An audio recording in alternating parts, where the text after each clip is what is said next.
사람은 결국 자기 뿌리에 넣은 대로 살아가는 것 같습니다. 빠르게 실패하는 모임 37기가 시작되었습니다. 오늘은 예전에 집에서 키웠던 담쟁이 덩쿨 이야기를 통해서 뿌리에서 올라오는 에너지에 대한 이야기를 해보려고 합니다. 바로 시작하시죠. 빠르게 실패하는 모임이 37기가 되었습니다. 1회차 모임인 거죠. 내 기수 첫 모임이 될 때면요, 어떤 이야기를 해주면 좋을지 늘 고민을 많이 합니다. 고민 끝에 이번에는 이 뿌리에서부터 올라오는 에너지에 대해서 이야기를 해드리면 어떨까에 대해서 생각을 하게 되는 거예요. 저는 뿌리에서부터 올라오는 이 에너지가 되게 중요하다고 생각을 하는 사람인데요. 사람의 마음도 결국 어떤 것들이 계속 들어오고 있는지에 따라서 많이 달라진다고 생각을 합니다. 좋은 것들이 많이 찾아와서 여유가 생기는 것도 있는데 어쩌면 반대로 여유가 깃든 마음이기 때문에 좋은 일들이 더 많이 찾아오는 걸지도 모르겠다는 생각을 하거든요. 이 생각을 하다 보니까 먼 이전의 이야기들을 또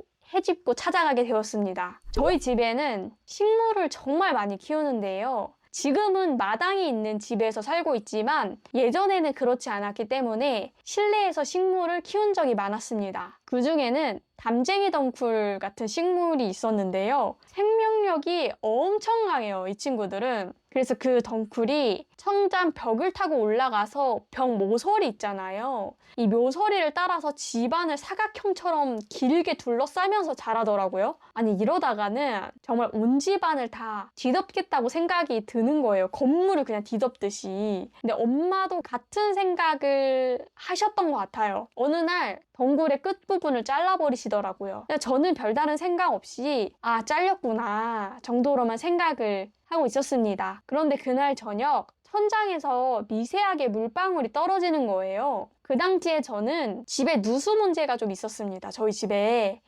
좀 예민했던 시기였어요. 왜냐면 제 침대가 다 젖었었거든요. 자고 일어나니까. 그래서 누수인가? 이 천장을 올려다 봤는데요. 자세히 보니까 이게 누수가 아니라 잘려진 덩굴 줄기 끝에서 물이 맺혀서 떨어지고 있었던 거더라고요. 처음에는 솔직히 엄마가 분무기 뿌려놓은 줄 알았어요. 그래서 그 주변을 둘러봤습니다. 근데 아무리 둘러봐도 물이 뿌려진 흔적이 없는 거예요. 이상하게 딱 잘려진 줄기 끝에만 물방울이 맺혀 있더라고요. 그래서 뭐지? 싶어서 한참 자세히 들여다보게 되었습니다. 가만히 보니까 그 긴 줄기 끝까지도 결국 뿌리에서부터 물이 올라오고 있었던 거더라고요. 이 뿌리 쪽은 물병이 담겨 있어서 제가 그걸 알게 된 거예요. 그렇게 한참을 타고 올라온 물이 잘려진 줄기 끝에서 맺혀서 떨어지고 있더라고요. 저는 그 모습을 보면서 이런 생각이 들었습니다.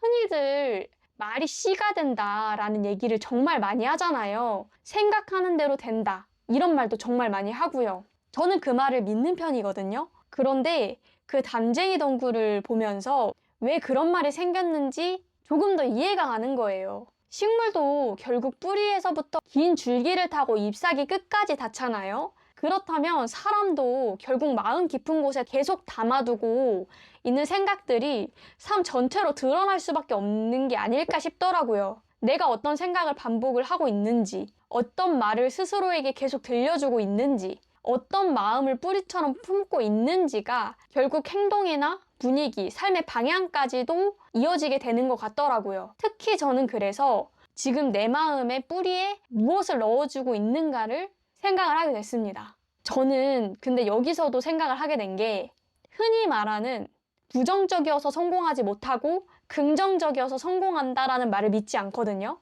그 말은 저는 조금 단순화된 이야기라고 생각해요. 정말 그렇다면 이 세상의 부정적인 사람들은 모두 다 잘 되지 않아야 하는데 현실은 그렇지가 않더랍니다. 오히려 굉장히 예민하고 부정적인 성향을 가진 사람들 중에서도 자기 분야에서 대단한 결과를 만들어내는 사람들이 분명히 존재하더라고요. 그래서 저는 사람을 가르는 건 단순히 긍정적인 성격이나 부정적인 성격이냐의 문제가 아니라는 생각을 하게 됐습니다.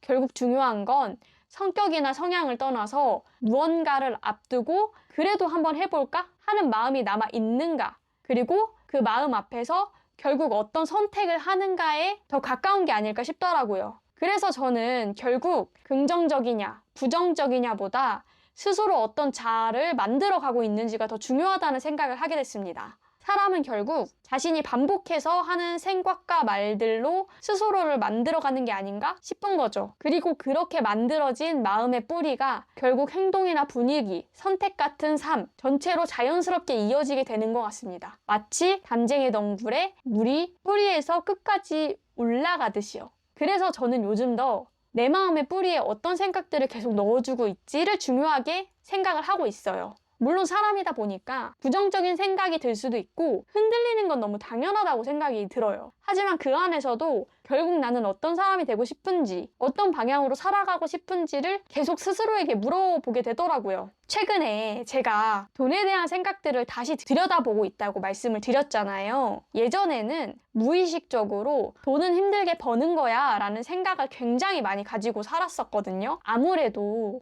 부모님이 IMF 시절에 딸 셋을 키우셨다 보니까 늘 허리띠를 졸라매면서 살았어야 했었어요. 그런데 친척들은 그 당시에 굉장히 잘 살았었거든요. 그래서 저와 동갑인 친척도 있었고 제 동생과 동갑인 친척도 있었는데 한 집안이 어릴 때는 자연스럽게 같이 놀러 다니잖아요. 가족끼리. 그러면은 그 집은 너무 돈을 잘 쓰는 거예요. 그런데 지금 생각을 해보면 3살 버릇 8까지 간다는 말처럼 저는 부모님께 자연스럽게 배우면서 자란 생각들과 분위기들이 제 안에 그대로 가치관처럼 자리 잡혀 서서 저는 그게 결국 마음의 뿌리에 계속 넣어졌던 물이라고 생각을 하는데 다 같이 놀러 가도 그 집은 돈을 펑펑 쓰는데 우린 놀러 가서도 아끼려고 하니까 괜히 위축이 되는 거예요. 그래서 어린 마음에 좀 부끄럽더라고요. 그때는 말도 못하고 엄마 뒤에 숨어서 울었거든요. 지금 생각해보면 어린아이여서 그랬던 것 같아요. 그러다 보니까 경제에 대한 관념 자체는 굉장히 현실적으로 잡혀 있어요.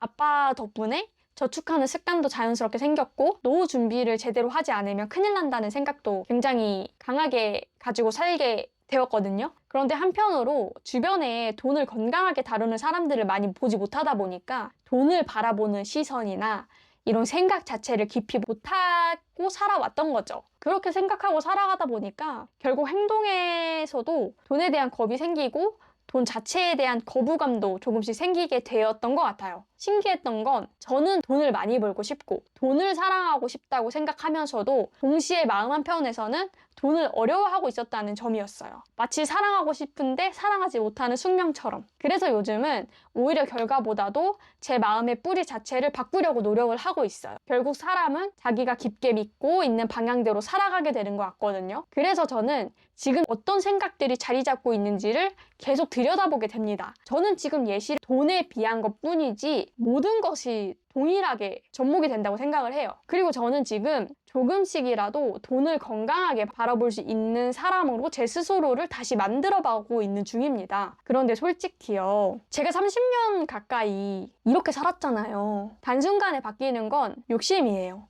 어쩌면 그 뿌리를 완전히 바꿔내는 데에는 생각보다 긴 시간이 걸릴지도 모르겠다는 생각도 들었고요. 그래서 저는 여러 가지 방법들을 사용을 하고 있습니다.